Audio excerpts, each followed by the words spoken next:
Welcome to This Is Money podcast. I'm Georgie Frost, and alongside me and editor Simon Lambert today is deputy editor Adrian Lowry. And coming up, hot or cold, investing or gambling, profit or altruism. We talk about the temperature of the property market, concerns about the young, and ask if you can have it all. Plus, hot on the heels of last week's ISA pod bonanza, Adrian's turned historian. We discuss the electric cars that are still eligible for the government's recently slashed grant, and say cheerio to the Mondeo man. Don't forget you can stay up to date with all the latest breaking money news. Just go to thisismoney.co.uk or download the app. But first, the stamp duty holiday extension is tipped to add further fuel to the fire of the property market. But while some areas are blowing hot, others are distinctly cooler. Dig below the average house price figures in England, and the property picture is very much divided into buyers and sellers market. But which do you live in? How can you tell? Does it matter? Adrian, welcome back. It's been far too long. You've been in the process of home buying, selling. So tell us, what is it like? Well, I think we've been quite lucky. It's been relatively unstressful, but I think anybody's individual story goes to show that these sort of pictures that we get of the housing market and that we publish on This Is Money all the time are very generalised, and the number of conclusions that you can draw from general house price indexes and housing market research, however well done the research is, the experience in your area and your transaction could well be very different. Nail on the head there, Adrian, of the reason why house price figures frustrate me so much, because as much as you can have a national average, really, what does it tell us? No, quite. So our experience of the last year or so, we thought about putting our flat on the market just before the pandemic. We were a bit unsure about going and borrowing more money to buy a larger home, so we put it on pause, and then we haven't got a garden, and after 6 months of the pandemic, we were tired of not having a garden, so then we thought, right, let's just go for it. And I think one lesson that we've learned is, I think, you can't watch the housing market to sort of judge whether it's a good time to buy or a good time to sell. I think if you want to buy or you want to sell, then you should just do it. One person will tell you, oh, house prices are going to go up, so if you're upsizing, that means you should go for it now before they get too expensive. And somebody else will tell you, no, they're going to come down, you should wait. You've just got to do what is best for you in the end and not try to time the market. It's just very unpredictable. Unpredictable. Yeah, that's about the housing market summed up generally. Simon, this particular research, hot and cold areas, is it all related to the pandemic? We've heard a lot, apparently we want to move to coastal towns and rural villages and all that sort of thing, and we want space. Is it as simple as that, or is there some things which will always be very attractive? I mean, before we even start, what do we mean by hot and cold? By hot and cold, we simply mean, is it a buyer's market? Is it a seller's market? Or is it a seller's market? Is it a buyer's market? Actually, to get those two things in the right order. But what do those things mean? Well, in a hot market, which you would consider to be a seller's market, there's lots and lots of demand. There's lots of people who want to buy. There is more demand than there is supply. And when there's more demand than there is supply, and there is the ability to finance higher prices if prices are going up, then it means that it gets hot. Lots of people are trying to buy. If it's cold, then you might call it a buyer's market, where the whip hand is with the buyer, because there's not many people who want to buy in that area. There's more people who want to sell. Prices start to get squeezed down in the same way you would do basic economics when there's more supply than there is demand. Now, of course, obviously, we're constantly told that there's a shortage of homes in the country and that we don't build enough homes. So in theory, there should be a permanent seller's market going on, which I suppose if you look at house prices going up, in essence, there kind of is. But it's not that simple, because a lot of that house price growth is being driven by the fact that people can actually afford to pay more for those properties. So that's driven by low interest rates. It's driven by lenders working out ways to lend people more money by doing things like extending their mortgage terms and things like that. But broadly speaking, you won't get a market that's permanently hot, and you won't get a market that's permanently cold. They move in cycles, swings and roundabouts. And if you look at the research here, which has been done by a company called Propcast, it's actually pretty good. Basically, it looks at the proportion of properties throughout UK postcodes which are either for sale, sold, or under offer to determine buyer demand and how easy or hard it is to sell in each area. And you can drill down with your postcode and work it out. So, for example, where I live now, outside of London in Hertfordshire, that is a hot market. It's considered a seller's market. So if you're trying to sell, you should find it easy to sell.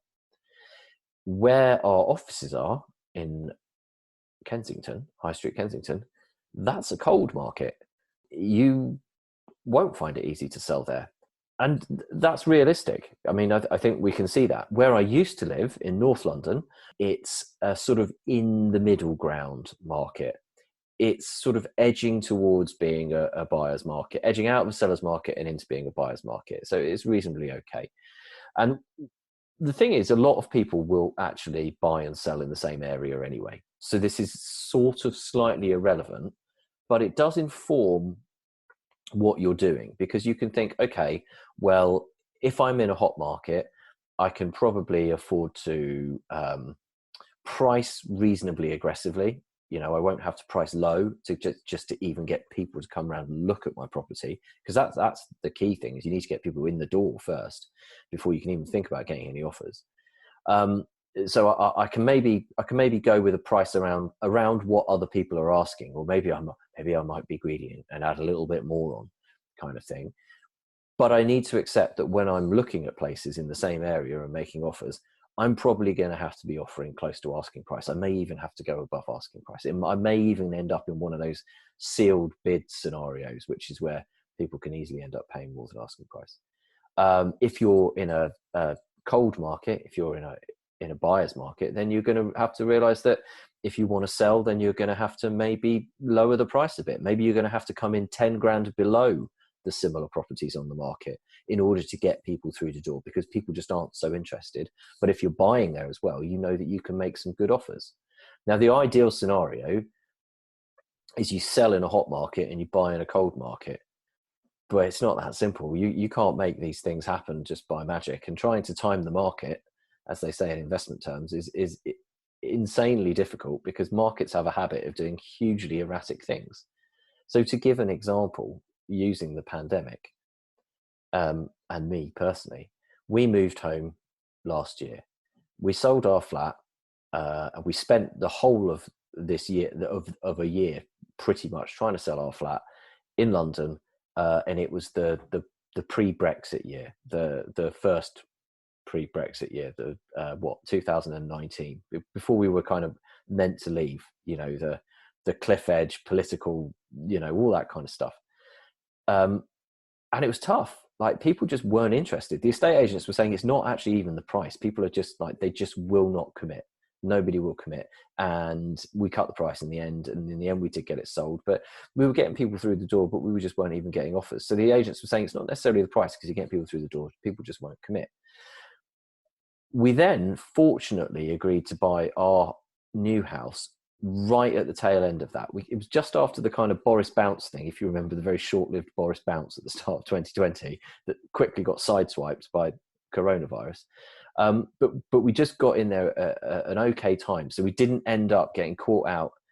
But we got slightly caught out, because where we were trying to buy outside of London was a much better market. So we were selling in a cold one and trying to buy in a fairly warm one at the time, and it was tough, because you were looking at the gap getting bigger and going, oh, what's going on here? This isn't right.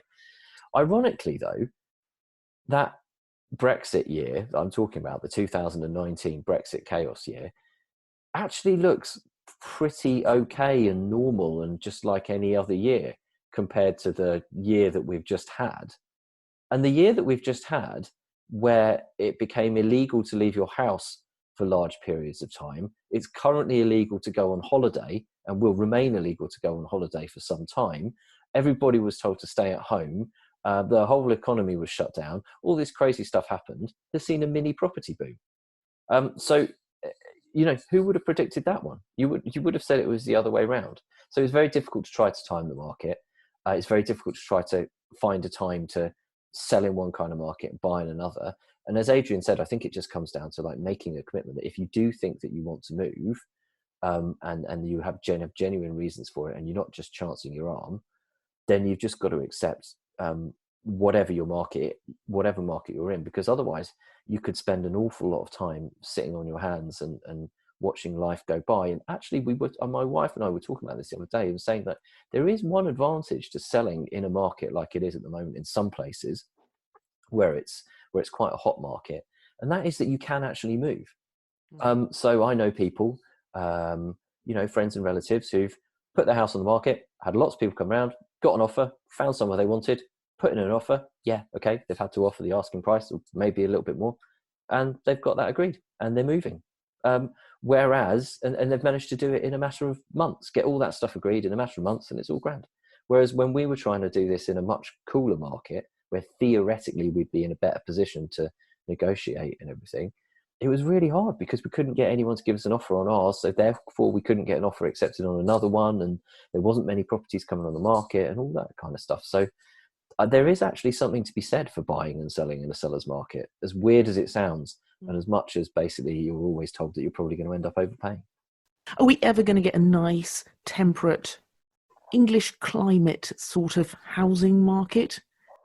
I think we have a very English climate sort of housing market. I mean, one day can be absolutely freezing and it can be like 2 degrees or 0 to 2 degrees for a couple of days. And then all of a sudden the wind blows in and the temperature jumps about 13 degrees. And then you get some glorious sunshine. And you think, wow, spring is here. And then all of a sudden it's back to winter again. I think it's actually a very British housing market.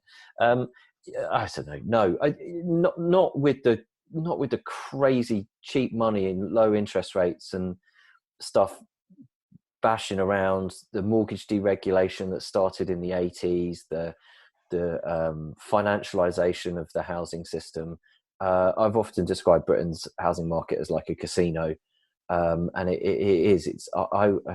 There's a lot to be said for just working out whether you can afford to buy a home off the back of like, has your salary gone up? Are your prospects looking better? And then moving on. But it's not. There's so much more into it. There's this kind of like red or black thing going on. So I don't know. So it is important to take the temperature of the market that you're in. You can use something like Propcast. You can just look at Rightmove. You can speak to the agents. You can talk to people who are trying to buy and sell. And particularly important if you're moving from one area to another area. And just to very quickly go back to something that I was going to pick up on actually for a column, but just because we're talking about this now. Regular listeners to the show, long-time regular listeners to the show might remember we talked about this at the end of 2018, the 18-year property cycle. Ring a bell, Georgie?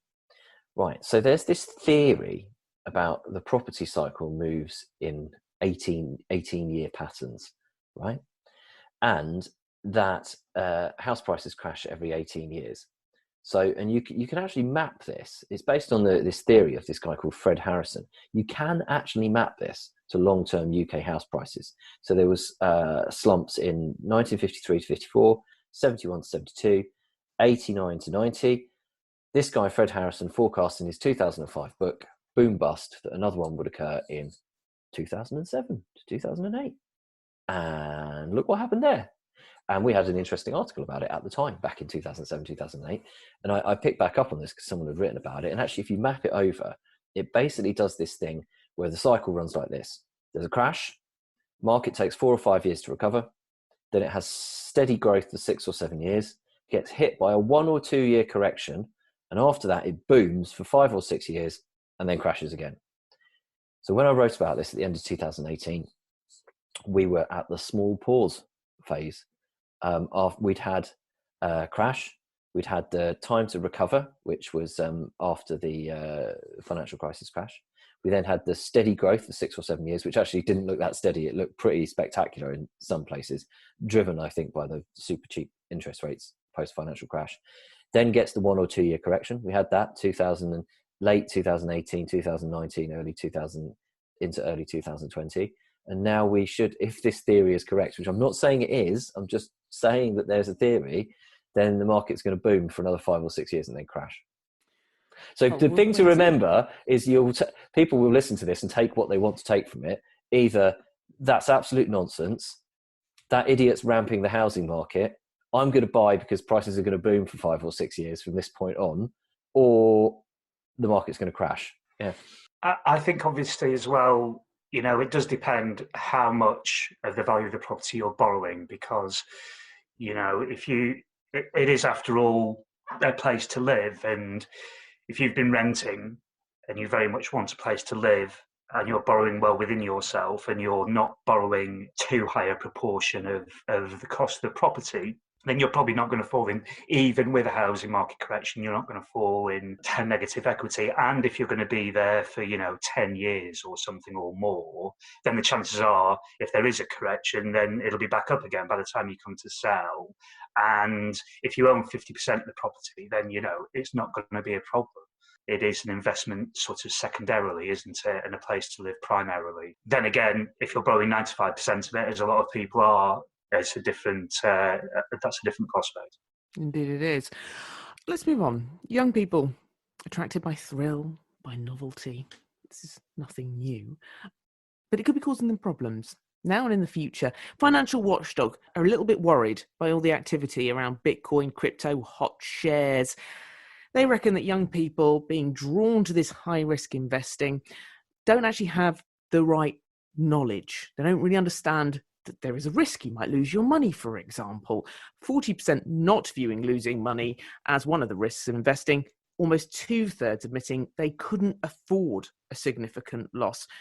Simon, what else is in there? Are you surprised by this report? And what on earth are the FCA going to do about it? I think it's outrageous that these young people are using their money in this way rather than leveraging up and buying houses and gambling on house prices. I think it's an absolute disgrace. And I think they should wise up and get with the program. It's important to note that the FCA's sample size wasn't huge here. It was only about 500, and 500 isn't really enough, statistically speaking. But it was an interesting thing. And it also chimes with some of the stuff that we've been seeing. They describe them as thrill-seeking investors.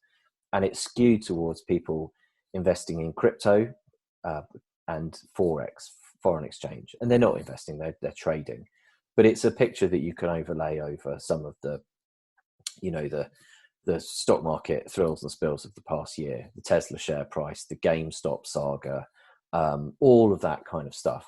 And there is a thing going on here, whether it's as bad as the FCA says, whether it matters, whether actually, if people realize they're making high risk investments and they're not that fussed that it could all go to zero, and they're willing to accept that risk, then maybe we shouldn't be wagging our fingers at them and admonishing them.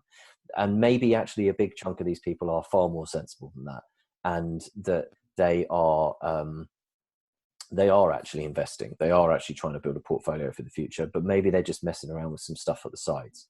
The problem is that we've seen such spectacular gains on some of these things, Tesla shares, Bitcoin, etc., GameStop saga, that people are getting, I think, unrealistic expectations of returns, and that then feeds into them taking more risk than they might be realizing. So a realistic rate of return from the stock market to expect is about 7% a year on average.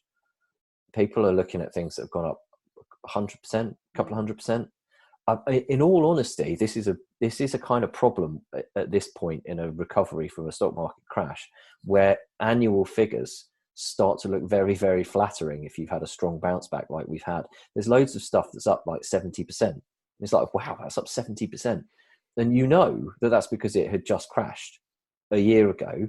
But you start reframing and anchoring and doing all that psychological stuff that you shouldn't be doing in your head. And you look at something that's only gone up 10%. You look at an investment of yours that's only gone up 10%. And you think, that's not that good, is it? Like that other thing's up 30%, that other thing's up 40%. Mm-hmm. Then actually that 30-40%, that's those aren't normal. 10% is really good. In a year, 10% is really good. I've had this exact problem. I've got a trading app account. I opened it just to test it out, just to dabble, just like some pin money, really. It's not an important part of my portfolio. And I've got like 5 things in there, I think. And one of them's Aston Martin, and the Aston Martin shares are up 100%. There's some Naked Wine shares in there that are up like 50 or 60%. Ashtead, for a while, was trundling along. It was only up 10%. That's now up 40%. And there's something in there that's only up about 15%. And I'm like, well, that's not doing very well, is it? I only put that money in there in September. I mean, like, and I'm looking at something up 15% and going, well, that's not doing very well, is it? I mean, there's only like a couple of £100 on each of these things, which is a lot of money to some people, but I can afford to take the risk with that kind of stuff. But I'm getting all kinds of wrong pictures in my brain. So I can see how people who've only got involved in investing and trading in the last year and looking at their holding in Bitcoin or Tesla haven't gone up. And some of those people got a very rude awakening though, recently, when there was a bit of a mini a mini correction in some of those hot stocks. And some people saw their portfolios fall by quite a bit. So, I mean, then what's the point of the FCA's comments here? I mean, there are concerns to be had, but is there anything to be done about it? Should we do something about it? Should we just say to people, before you open an investing account or a trading account, you have to read loads of literature, like they're going to do that? Okay, young people might be losing a little bit of money. They're not quite clued up. I mean, is it all boiled down to education in schools again? I mean, what are they proposing? Well, I think there's one important point here, and I think the FCA, well, first, it's nice to see the FCA are awake. Secondly, it's good that they've said this, okay, because it does put it out there, and it does get the headlines, and it does raise the kind of awareness of this issue a little bit more than just people going, well, they can just come and read the comments on our articles where we're talking about opening an ISA, and they just like leave a load of comments saying, buy Bitcoin. This is rubbish. Buy Bitcoin. The FCA saying something does have some weight. But secondly, I think the real risk to people here is the kind of the scammy stuff or the rampy stuff at the edges. It's the TikTok investing tip videos, the Instagram stuff, the guy that you see on Instagram who asks to follow you, and he's promoting trading Forex, and he's got lots of photos of him next to Lamborghinis and by yachts and things like that. And it's like, yeah, my trading school, you sign up, you pay me X amount of money, and you'll be making loads of money. It's like, the only reason that guy's making money is because loads of mugs are paying him like $500 to join his trading school. It's that stuff that worries me, and the scams around the edges. I was reading a letter from someone yesterday who said they'd lost £80,000 in a Bitcoin scam. It's that kind of stuff. That's the really dangerous stuff, not people in their 20s losing a couple of £100. No, of course. Adrian, you've actually you turned historian this week. You've been looking at particularly stocks and shares, ISAs, since they began 22 years ago. But focusing on what Simon's just been saying there about, historic returns and people getting expectations beyond their wildest dreams at the moment, and maybe we all need a bit of a reality check. Yes, I think it's fair. There is a bit of a segue here, because one of the funds, it's actually the investment trust that features in the top investment vehicles since ISAs were launched 22 years ago, is the Scottish Mortgage Investment Trust, which most people have heard of. It's been in the news a lot, especially over the last year, because it invests in a lot of the companies that have now become tech titans, exciting growth companies both in North America and Asia. It's done extremely well, especially over the last 10 years, huge growth in the last year. They had a big stake in Tesla, and young investors see these returns. Scottish Mortgage at one point was up 140%, I think, in the new year over 12 months. Sort of back in January, it's come down, quite a bit since then. But young investors downloaded the app and they see these things, and they might well start to think that that's kind of normal. Oh, I can expect to earn 130, 140% from a fund, not even a company share. This is a fund over 12 months, and there is a danger there. But then again, there is a legitimate form of investing out there called momentum investing. Mm-hmm. This is something that, some fund managers employ, even, where they look at where the money is flowing and they look at the price trends. They see a surge in price, essentially, and they get on the back of it. In that sense, you can completely understand kind of young investors almost not having a get-rich-quick attitude, but expecting to get rich a little bit quicker than maybe was traditionally the case if you got into investing 20 years ago. The other thing is, I think, as well, is that the more established and old-fashioned platforms that maybe old investors are used to using, maybe, mainly desktop-based ones, their charges can seem, I think, quite high to somebody who's only got 50, 100, even 200 quid each month to invest. They're not really geared up towards investing small amounts and to investing regularly in some cases. And these new apps, mainly phone-based and more global, that have appeared in the last sort of 2-3 years and become hugely popular in the last year, they enable young investors to do that with very low fees, sometimes no fees. And you really can't blame young investors for doing that. I think the problem is that these apps are also associated with the whiz-bangy shares going up by hundreds of percent and kind of message boards and things like that. And as Simon sort of mentioned right at the start of this piece, maybe there's a lot of young investors doing a bit of both. They're actually using these apps to do like proper investing, but they're also maybe dabbling in the GameStop-y bit.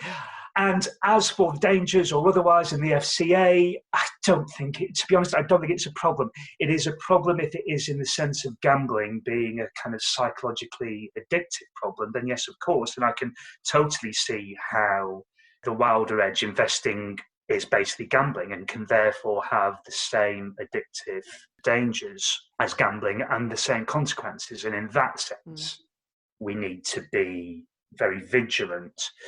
I think once investors, whether they're young or old, have got their fingers burnt by a GameStop style thing once, they will learn their lesson pretty quickly. And they might go and read, start reading a bit more about the subject and realise that that's not the way to do it. I think that would just happen naturally. Might turn off investing altogether, which I guess is probably not what you want either. No, maybe not. But I don't think there's anything you can do about that. No, indeed. I know, and I take both your points. This is one, it shows the FCA's sort of, as Simon said, awake, and it is something to just be aware of, all the sort of subsidiary things you were talking about there, Adrian. But let's talk about specifically this article about the history of stocks and shares, I said, because mainly it's what we can all learn as investors. But what did you learn by looking at back over 22 years? Where did investors make the biggest returns?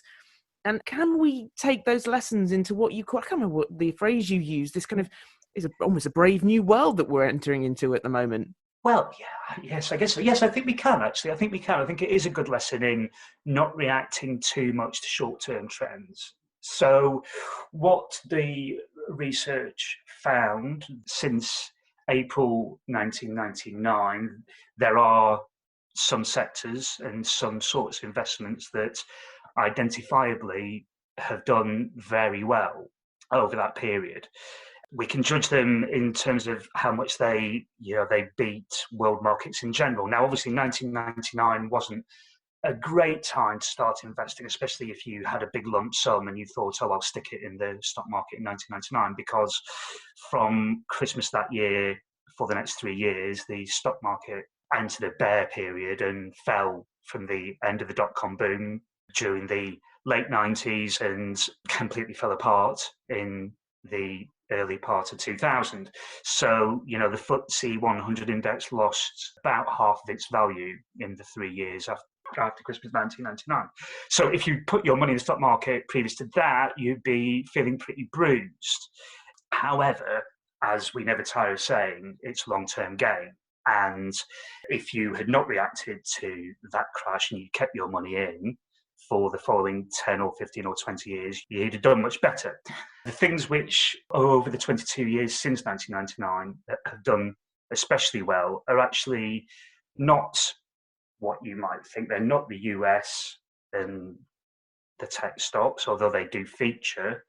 They are smaller companies, and specifically funds that invest in smaller companies. The top performing fund was Marlborough Special Situations, I think, which is a UK-focused smaller companies fund. That was an exception because the best performers were largely investment trusts rather than open-ended funds, but the pattern was very much UK and European smaller companies. Now, there are two things here. Smaller companies tend to grow sort of more and faster for obvious reasons, the pure fact that they start off very small. So over the long term, there are, generally speaking, higher returns to be got from smaller companies.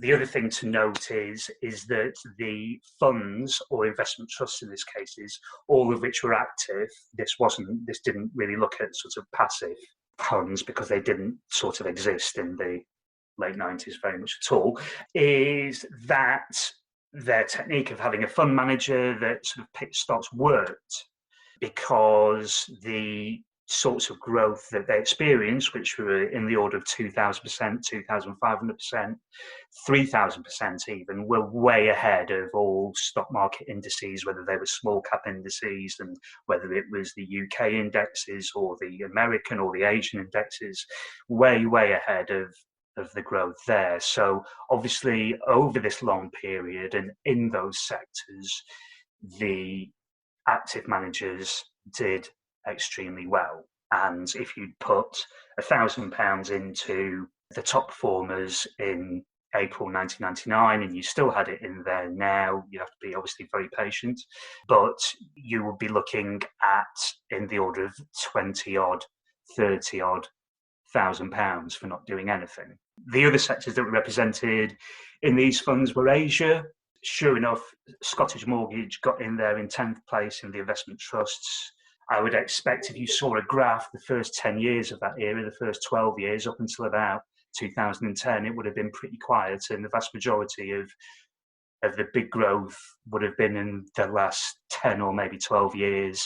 But that got in there at number 10. But that was interestingly the only technology investment trust or fund that was in there. There were some biotech, there was Asia, and there were smaller companies. That's not to say, of course, that the next 22 years will be the same. Absolutely. Simon, one of the things, I guess, that have changed in the world of investing, particularly over the last year, ethical. Yes, after that bombshell revelation last week that I actually want to do some good in the world with my money, I was a bit nervous about reading Simon's article about ethical investing. With all the greenwashing, how can you be sure your money is actually invested in places that really align with your values? Boohoo, anyone? I'm talking about the online shop. I'm not pretending to cry. And can you make a decent return? Because that's, is it one of the myths, Simon, that to do good in the world, you're going to get a pretty rubbish rate of return, but it's okay because you are doing good? Firstly, what is the problem with ethical investing? I don't mean the whole point of wanting to invest ethically, but the whole industry. Well, at the danger of rehashing ground that we went over when we were talking about a similar thing last week, I think the issue is extremely difficult to work out what actually is ethical and what isn't. And actually your own judgment of what's ethical and what isn't, it is something that you need to work out first before you can then start to fit things to it. And also this is a, as I said last week, an absolute bonanza of marketing going on, particularly around ESG at the moment, in environment, social and governance. And this is an overlay put onto investments that can cover an awful lot of stuff. Boohoo was mentioned there because at the point when Boohoo was coming under fire for allegations about working practices in some of the factories that it of the suppliers that it uses, it was also rated, had a AA ESG rating and was figuring among some of the best. And I mean, Tesla, for example, has a pretty good ESG rating. The governance at Tesla, I mean, how good is it? I don't know. Elon kind of seems to do what he wants, and he's called himself the Techno King, and his chief financial officer, the master of coin. And he's just bought £1.5 billion worth, $1.5 billion of Bitcoin with the company funds. Is that good governance? I don't know. I mean, I guess if he's right, then it counts as good governance. But so there's a lot of different things going on there. In particular, though, I was looking here at some of the environmental investments that you can make. I spoke to the manager of an investment trust this week of Jupiter Green, a manager called John Wallace. He's new manager there, but he's worked on the trust for some time, and talked to him about what sort of thing he invests in. And I think this is one area that is quite interesting. Ethical, and there's green, and there's environmental, and there's impact. And it's like, what good do you want your money to do? Do you just want it to not be doing bad stuff? Do you want it to be actively doing good stuff? And what do you count that good stuff as? Is it good stuff to do with the environment, helping the planet? Is it stuff that is actively going out there and improving the planet, or is actually solving problems that we've got with the environment, because those aren't necessarily the same thing? Or is it making a societal impact? Perhaps you want to improve society for the better, that kind of thing. So you do have to decide how you want your money to be used. One way you can do that is with some of these environmental investments. When people think environmental investment, they tend to just think renewable energy. But it's a lot more than just renewable energy. And also renewable energy is an area where prices are pretty high at the moment. It's a bit bubbly. And if you just invest in renewable energy, you are making the cardinal investing mistake of putting all of your eggs into one basket. Whereas if you choose something like Jupiter Green or its rival, Impact's Environmental Markets, you're choosing an investment trust that is actively investing in companies that are trying to solve environmental problems. So what were the interesting companies that John told me about that he invests in? Okay, so one, for example, is a company called RenewCell. This takes used textiles, and genuinely recycles them, turns them into other things that are useful. The textile industry, the clothing industry, has a massive environmental cost. Cotton, for example, is hugely damaging to the environment, uses vast amounts of water. Now, there's ways and means that you can go with sort of a more environmentally friendly material that you use, or an organic cotton, or something that's better for the environment when it's being made. What about all of those products once they've been used? Well, RenewCell takes them, reuses them. There's this idea of the circular economy as well, where we've talked about this on the podcast before, where, you know, instead of it just like a make it, break it, bin it thing, it's like make it so that it can be fixed, and at the point when it can't be fixed, turn it into something else that is useful. Another company that he talks about investing in is a company called Hoffman Green Cement. Cement, we use a lot of that in the world, and you won't be surprised to learn that cement is not the most environmentally friendly thing. Okay, so Hoffman Green Cement makes low carbon cement. Again, you know, pretty interesting. They also invest in companies involved in clean energy, companies involved in, for example, the mobility sector. John said that's a big sector for them. You know, how do we reduce the environmental impact of us getting around? And that's not just cars. We talk about electric cars all the time, but shipping. That big ship that's stuck in the middle of the Suez Canal, it's not very environmentally friendly either, even when it's not stuck in the middle of the Suez Canal. And lorries, trucks, all that kind of stuff. And agriculture, again, a growing industry where technology is being used to reduce the environmental impact. And you can make decent returns from this kind of thing. So Jupiter Green, for example, over the past, I'm not going to give the 1 year figure because I've already talked about why those are massively skewed. 45% over the past 3 years, 108.8% over 5 years. That's behind the sector average, but the sector average is massively skewed by the fact there's only 3 trusts in the sector, and one of them is Impact's Environmental Markets, which is up by a lot more. That's up 298.8% over 5 years. By comparison, interestingly, the average global investment trust that can invest in any company around the world is up by 167.7% over the same period. So that's not bad. You can basically invest in stuff that's doing good things for the planet and make a return that with one of them beat the average global trust, and with the other one, you know, wasn't so far behind. You do have to watch out for a couple of things. The charges can be relatively high on these investments, and also they can trade at a premium to their net asset value. So you're paying more for the shares than the value of the stuff that they own. But that is a risk that you take with investment trusts, and you can try to either time the market or you can just accept it. But it's a very interesting area. And I think there are funds that do this as well. I've just talked about the investment trust. There are also ETFs that just track a basket of stuff. But to my mind, this is the kind of area where you do want the fund manager picking out the best stuff for you. So just some general advice for anyone who wakes up in a cold sweat and has pangs of conscience for the fact that dad finds oil for a living. What would you suggest to those people who do think they want to do good in the world, but maybe they should think about it a little bit more sensibly? Than just panic? You could retrain your dad. Or on the basis that it's difficult to teach old dogs new tricks, you could decide to invest in something environmentally friendly. You could choose one of these kinds of trusts, but don't put all your money into it because you're just investing in one thing: eggs, baskets, etc. You could look at maybe some renewable energy. You could also look at impact investing as well. That was the buzz phrase before ESG was the buzz phrase. It's sort of like fizzled out a bit now, but there are some places that do that. Triodos Bank is an interesting place to start your research. They are a sort of, green friendly, bank. And also the Big Issue founder, John Bird, the big exchange thing. And Mr. Lowry has done quite a bit of research into this as well himself. So he's a good person to speak to.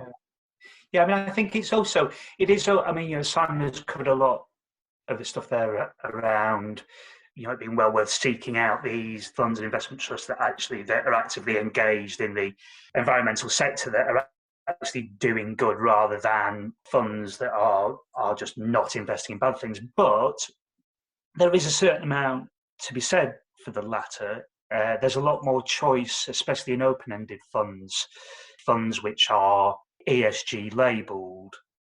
You just have to sort the wheat from the chaff.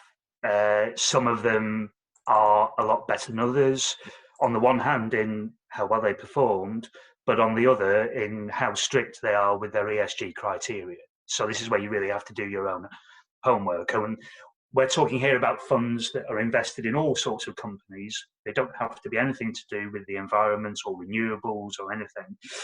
The fund must have, though, an ESG driven mandate and criteria about what they invest in, and they differ a great deal. Some are funds that used to be normal funds that have decided they want to be ESG badged, and they've had to drop some stocks because they're bad stocks, in inverted commas. They might be fine. They're likely to be the less reliable ones in terms of how good they really are.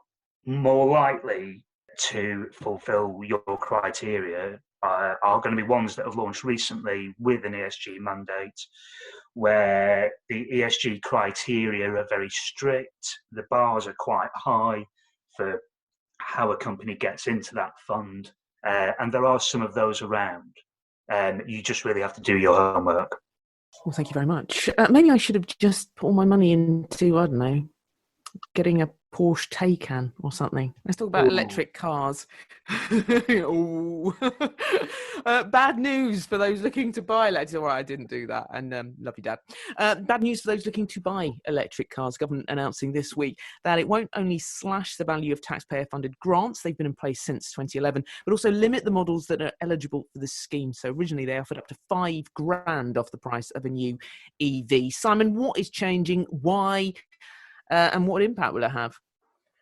Well, the generous grant that people get for buying an electric car is being cut, and it's being removed in many cases. And this is quite controversial because it's seen as a key thing for getting people into electric cars, to buy new electric cars. It's seen as a key incentive. So the grant was cut from £3,000 to £2,500. But importantly, changes to the scheme mean that only models costing up to £35,000 are eligible. So that takes models like Ford's new Mustang Mach-E and all Teslas out of the equation. Previously, you could get Tesla Model 3 with the grant. Now, it's controversial because, as I said, it's seen as very important, and the industry is nascent at the moment. The government's making a big fuss about boosting electric car sales. But I don't know. The thing is, should people be subsidizing people already wealthy enough to buy a brand new, expensive car? And the people who are subsidizing them to do this are the people who can't. Some of those people are some people who can't, who are driving around in old bangers. They can't afford a brand new car. Should we be subsidizing people who can afford a £45,000 Tesla? I'm not so sure. And are prices being kept artificially high by the manufacturers, for example, £3,000 higher than they could be, because they know that the buyer of said car is getting bunged £3,000 by the government. Now, what muddies the water here, of course, is that people don't buy cars outright. They tend to get them on PCP deals and on finance. And so what happens is you get the money that you put in, you get the government grant, and then you fund the depreciation over 3 years. I must admit, I'm not so anti this cutting of this grant for cars above 35 grand as lots of other people are. And I'm not so anti reducing the amount. I think that a lot of cars being bought now are electric cars. You're seeing a lot of them on the road. There's a lot of people going electric, making the choice to go electric. And I've seen some misguided articles suggesting that, you know, the government's cutting the subsidy on electric cars while continuing to subsidise petrol and diesel cars because it didn't raise fuel duty. Fuel duty is massive in the cost of a litre of petrol or diesel, and there's quite a few taxes that come into play when you're driving a petrol diesel car. For example, road tax, you know, car tax, the showroom tax that you get when you initially buy the car, the cost of the petrol and diesel and stuff. It's quite heavily taxed, whereas there's quite a few tax incentives for electric cars. And so I think maybe it's okay to cut this for cars over 35 grand, and I'd hope to see the prices come down. And there's still plenty of cheaper electric cars that you can buy. And I think the prices of electric cars are coming down anyway, because manufacturers are turning much, much more of their efforts towards them. Sad moment this week, I think. I don't know. The Ford Mondeo has reached the end of the road. The saloon car that became the byword for Mondeo Man, a middle ground voter that could swing elections, is to be phased out by March next year. Apparently, Mondeo men and women have swung towards electrification and SUVs. Do you like that? Adrian, I mean, should I be sad by this news? I can't get too worked up about it. I think the sad part of it is that sort of people are being tempted away from Mondeos towards SUVs, which I think by any reasonable understanding of things are the scourge of the modern age. I think Simon's Adrian. Say how you really think. I think Simon's absolutely right about the electrical vehicle subsidy. I think there's no reason to subsidise vehicles that cost more than £35,000. But unfortunately, a lot of the best electric vehicles out there are SUVs, which I find extremely irritating. We seem to have forgotten that the size of a vehicle matters in terms of how much of the road it takes up, how much space they take up parking, obviously how much fuel they use, what danger they pose to cyclists and pedestrians and other vehicles on the road. The area where I don't agree with Simon is that sort of taxes on those sorts of vehicles aren't high enough. I think if you want to go and buy an SUV, you should have to pay a huge amount of tax, and maybe that would discourage people from doing it. I think there's an argument for taxing vehicles on their weight. I think that the big problem. No, the big problem with SUVs, right? I agree with Adrian about the trend for people buying SUVs. I'll tell you the big problem with SUVs is you can be anti an SUV until you get behind the wheel of one and you're driving and you're like, yeah, this is pretty good actually. Like there's something very satisfying about driving a Range Rover. I have no problem with Range Rovers though, actually, because Range Rovers have been around for a long time. They're not an SUV. But the trend towards SUVs, and every manufacturer making more SUVs and more SUV style cars, ranging from the small ones that, you know, once people would have just bought a little hatchback to the ridiculously fast, expensive ones. I mean, Ferrari's about the last, you know, luxury manufacturer to bring one out, and it's about to bring one out. Is that a lot of there's been research done into this. A lot of the gains in fuel efficiency made over the last 10 to 15 years have been eroded away by people driving bigger and heavier cars. And I think that actually maybe we should tax people on how heavy their car is, because it's ultimately, you know, that's a bad thing, and it's using up more fuel, etc. And in fact, that's what I would have done for the electric, for the petrol and diesel car ban. I would have just banned cars above a certain weight or size that were only petrol or diesel, and made all of those go electric. So I'm not so anti it. I wish people were still buying Mondeos instead of just buying SUVs. I was about to say, Simon, look, we've already forgotten about the Mondeo. We're on to other subjects now. We don't, It was a good car, the Mondeo. There was quite a few versions of it that were good, but things move on. The Sierra went, the Cavalier went. There'll be other things. People will eventually move on from SUVs. They'll get bored of them. It'll happen. Yeah. Sad times, I think. You can keep up to date with all the latest breaking money news. Just go to thisismoney.co.uk or download the app. And if you have any comments or questions for the team or anything you'd like them to look into, or you'd like to give your own tribute to the Mondeo or not, Simon? You can email us at editor@thisismoney.co.uk. You can tweet us at thisismoney and tell us why we're totally wrong about SUVs.